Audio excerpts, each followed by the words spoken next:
አደራ ልጅ ማለት የወለድኩት ልጅ አይደለም፣ ግን እኔ ጋ ነው ያለው። በአደራ መልክ ነው ከሰው የተቀበልኩት። ትልቅ ሆኖ ማለት ነው፣ በዚህ እድሜው ትልቅ ሆኖ ከሳውዲ ሰዎች አደራ ይሄንን ልጅ ጥሩ ቦታ አድርጊው ብለው ላኩልኝ። እኔ ጋ መጣ፣ አመት ኖረና አገባ። አሁን ከ2 ቀን በፊት ማለት ነው። ስድረው እኔ ሂጃብ ለብሼ መጨፈር ማለት ከባድ መሰለኝና ሂጃብ ሳለብስ ምን አደረግኩኝ? ይሄ አርቲፊሻል ፀጉር ማለት ነው፣ እሱን ለብሼ ነበረ እና ዛሬ አንድ እህታችን ለሰው ሰበብ መሆን አልፈልግም። ዋናው ፖይንቴ ይሄ ነው፣ የእነሱ መሳሳት። እኔ በሃይማኖት ብቁ ሆኜ አይደለም ወደ እስልምና ራሱ ከገባው ብዙም ጊዜ አይደለም። እኔ ክርስቲያን ነበርኩኝ እና ዛሬ መታ አንድ እህት ስታናግረኝ በጣም ሲወራበት ነበር። ይህን 2 ቀን በቃ ይሄ ነው መነጋገሪያው። ምን አልኩኝ? እኔ እኮ ፀጉሬን አይደለም ያወጣሁት ሂውማን ሄር ነው፣ ይሄ ኮፍያ ነው የለበስኩት ስል አይ አንቺ በእድሜም ታላቃችን ነሽ፣ እዚህም ጋር ታዋቂ ሰው ነሽ፣ የምታደርጊው ነገር ሌሎች ሰዎችን ሊያሳስት ይችላል። እቺ ቃሏ እኔ ረበሸችኝ። ስለዚህ እና እሷም ናት ሀሳቡን ያመጣችው። አንድ ኡስታዝ ጋብዘን እዚህ መጥቶ ቢያናግር ስትለኝ ቤቴ ክፍት ነው አልኩኝ። በአጋጣሚ ደግሞ ስወጣ አንተን እዚህ ጋር ሳገኝ እሱ ጋር ሄጄ ጠይቀዋለሁ። የሚናገረው ለእናንተ ትምህርት ይሆናችሁ፣ እኔ ለማንም መሳሳት ሰበብ መሆን አልፈልግም አሉ። እሺ ጥሩ ጥያቄ ነው። ዊግ መቀጠል አይቻልም በኢስላም። የአላህ መልክተኛ ነቢዩ ሰለላሁ ዐለይሂ ወሰለም ይህን ተናግረዋል። ቃለ ነቢ ሰለላሁ ዐለይሂ ወሰለም ለዐነ ላህ አልዋሲላ ወልሙስተውሲላ ወልዋሽማት ወልሙስተውሽማት ወናሚሳት ወልሙተነሚሳት ወልሙተፈልጃት። የአላህ መልክተኛ ነቢዩ ሰለላሁ ዐለይሂ ወሰለም ሲናገሩ ምን አሉ? ጸጉሩን የምትቀጥልንና የምታስቀጥልን ሴት አላህ ረግሟታል ብሎ ተናግረዋል። አላህ ረግሟታል ሲባል ምን ለማለት ነው ከተባለ፣ እርግማን ሲባል አምላክ ተራጋሚ ሆኖ ሳይሆን እርግማን ሲባል ትርጓሜው ምንድን ነው? هو الطرد من رحمة الله كالله እዝነት መራቅን ያመለክታል። ሰው ኃጢአትን ሲያደርግ ጊዜ ከአምላክ እዝነት እየራቀ ይሄዳል ያለ ማለት ነው። ቦታቸዋል። ስለዚህ ጸጉርን የምትቀጥል የምታስቀጥል፣ ቅንድብን የምትከነድብ የምታስከነድብ፣ ጥርስን የምትፈነጭ የምታስፈነጭ፣ ንቅሳት የምትነቅስ የምታስነቅስ ብሎ ተናገሩ። ይህ ወንድንም ሴትንም ሁሉንም ይመለከታል። ነገር ግን በአብዛኛው ጊዜ ጸጉርን የምትቀጥለዋ ሴት ልጅ ስለሆነች ሐዲሱ እርሷን አስመልክቶ ነው መምጣት ያለበት። ወንድም ቢሆን ያንን ቢቀጥል ከአላህ ዘንድ የተረገመ ተብሎ ተገልጿል። ያ ማለት ከአላህ እዝነት የራቀ ነው ያ ሰው በዚህ ኃጢአቱ ማለት ነው። እና ስለዚህ እሱ ስህተት ነው።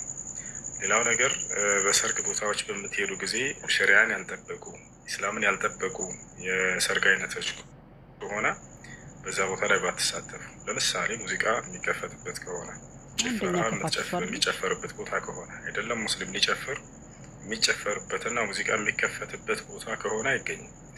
ሰለፎች ምን ይሉ ነበር?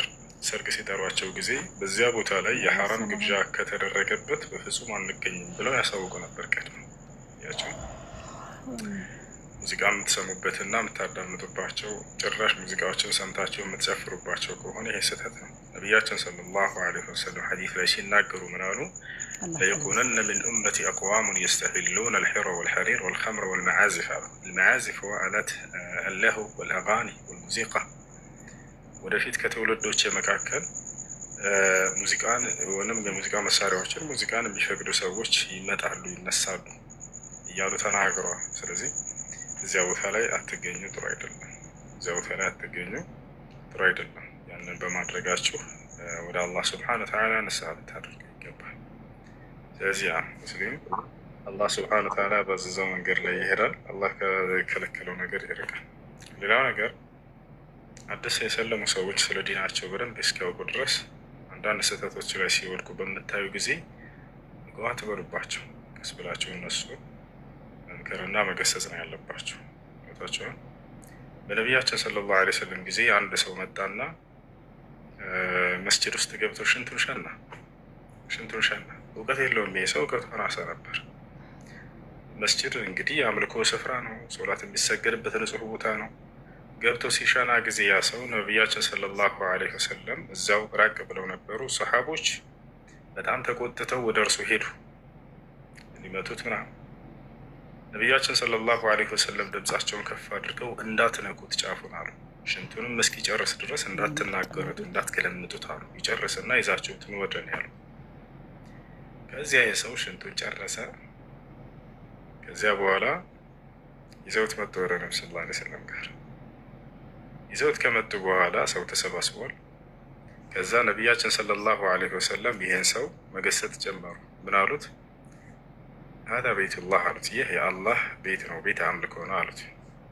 ላ ዩስሊሑ ኢላ ሊሰላት ወቂራአት ልቁርአን ወዚክር ወላ ዩስሊሑ ኢላ ልልዒባድ አሉት። ወላ ዩስሊሑ ልልበውል ወልልጋኢጥ ከዛሊክ። ይህ መስጅድ ነው፣ የአላህ ቤት ነው፣ ለቤት አምልኮ የተሰራ ነው እና ሶላት ለመስገድ ዚክር ለማድረግ ቁርአን ለማቅራት አላህን ለማምለክ የተሰራ ቦታ እንጂ ለሽንትና ለመጸዳጃ ቦታ አይደለም። እሺ ብለው ነገሩት። ሰው ይሄን ስነ ምግባራቸውን ባየ ጊዜ ድምፁን ከፍ አድርጎ ምን አለ? አላሁመ እርሐምኒ ወሙሐመዳ ወላ ተርሐም ገይረና አለ። አምላክ ያላህ ሆይ እኔንና ሙሐመድን ብቻ ማረን፣ ለሌላ ለማንም እንዳትምር አለ። ፈضحك النبي صلى الله عليه وسلم ነብዩ ሰለላሁ ዐለይሂ ወሰለም በዚህ ጊዜ ሳቁ። ከዚያ ምን አሉ? ያ ሀዛ ለቀድ ضየቅተ አልዋሲዕ አሉት። አንተ ሰው ምን ነው ሰፊውን የአላህን እዝነት በእኔና በአንተ ብቻ አጣበብከው፣ እኛንም እነርሱንም አላህ ይማራቸው ይዘናላቸው ብሎ ተናገሩ። ስለዚህ ከዚህ የምንረዳው ምንድን ነው? ስለ ድን ግንዛቤ ከሌላቸው ሰዎች አንዳንድ ስህተትን በምታዩ ጊዜ እዚህ ሶሻል ሚዲያ ላይ እነዚያ ሰዎች ከፍ ዝቅ አታድርጓቸው። ቀስ ብላችሁ ሂዳችሁ ይሄ ነገር እኮ ስህተት ነው ብላችሁ ንገሯቸው። እንደ ነብዩ ሰለላሁ ዐለይሂ ወሰለም ወዲያው ያን ሰሓባ ጓ እንዳሉበት ነብዩ ሰለላሁ ዐለይሂ ወሰለም ገስጻቸዋል። ተውት፣ እንዳትጮሁበት፣ እንዳትቆጡት፣ ግንዛቤ የለውም እና ያ ሰው ማስገንዘብ አለብን ማስረዳት አለብን ብለው ነብዩ ሰለላሁ ዐለይሂ ወሰለም ያን መንገድ ነው የተጠቀሙት። ስለዚህ ያ ነው እና ያደረቻቸው ነገራቶች በዚያ ቦታ ላይ መጨፈሩ ምን ማለቱ እሱ ስህተት ነው። እንዲሁም ዊክ ምናምን ቀጠልኩ ምናምን ያልሽው እርሱም ስህተት ነው። እነዚህ ነገራቶች አይቻልም በኢስላም። ሶስተኛ ጥያቄ አለኝ፣ ግን ለዚህ ጉዳይ ምንድን ነው የሚጠበቅብኝ? ንስሐ ማድረግ፣ በቃ ተውበት ማድረግ። አላህ በቁርአን ላይ ሲናገር ወኢኒ ለገፋሩ ሊመን ታበ ወአመነ ወዐሚለ ሷሊሐን ሱመ እህተዳ ይላል። ወደ እኔ ንስሐ ላደረገ ባሪያዬ እኔ ብርለታለሁ ብሎ ተናግሯል። በሱረቱል ማኢዳ ላይ ፈመን ታበ ሚን ባዕድ ዙልሚሂ ወአስለሐ ፈኢነ ላህ የቱቡ ዐለይህ ኢነላህ ገፉሩ ረሒም አለ። በኃጢአት ነፍሱን ከበደለ በኋላ ወደ እኔ የተመለሰና ራሱን ያስተካከለ እኔ ንስሐውን እቀበለዋለሁ፣ እኔ መሀሪና አዛኝ ሆንኩኝ አምላክ ነኝና ብሏል ነቢያችን ሰለላሁ ዐለይሂ ወሰለም። መን ታበ ታበ አላሁ ዐለይህ አሉ። ወደ አላህ ንስሐ ያደረገ አላህ ንስሐውን ይቀበለዋል ይቅር ይለዋል ብለው ተናገሩ። ነቢዩ ሰለላሁ ዐለይሂ ወሰለም በሌላ ቦታ ላይ ምን አሉ? አታኢቡ ሚነ ዘንቢ ከመን ላ ዘንበ ለሁ አሉ። ከኃጢአቱ ንስሐ ያደረገ ልክ ኃጢአት እንደሌለበት ንጹሕ ሰው ነው ብሎ ተናግረዋል። ሰይጣን በምድር ላይ እስካላቸው ድረስ እናንተን ለማሳት ከአምላካችሁ ትእዛዝ ለማስወጣት በጣም ይጠራል፣ በጣም ይሰራል። እናንተ ደግሞ የዛን የምታሸንፉት ወደ ጌታቸው ወደ አላህ ንስሐ በማድረግ ነው። ገባቸው? ሰይጣን ከሰማይ በተወረወረ ጊዜ ምን እንዳለ ልንገራችሁ። ከሰማይ በተወረወረ ጊዜ የዛኔ ከመጣሉ በፊት ምን አለ? ወዒዘቲከ ወጀላሊከ ለኡድለነሁም ማዳመት አርዋሑሁም ፊ አጅሳድሂም አለ። ከአላህ ጋር ሲነጋገር በክብርህና በልቅናህ የሆነብኝ አለ የአዳም ልጆች በስጋቸው ውስጥ ነፍሳቸው እስካለች ድረስ ከአንተ መንገድ አስታቸዋለሁኝ አጠማቸዋለሁኝ አለ። አላህ ታዲያም ብሎ መለሰለት ወዒዘቲ ወጀላሊ ለአግፊረነ ለሁም መስተግፈሩን ያለው ያሰላም።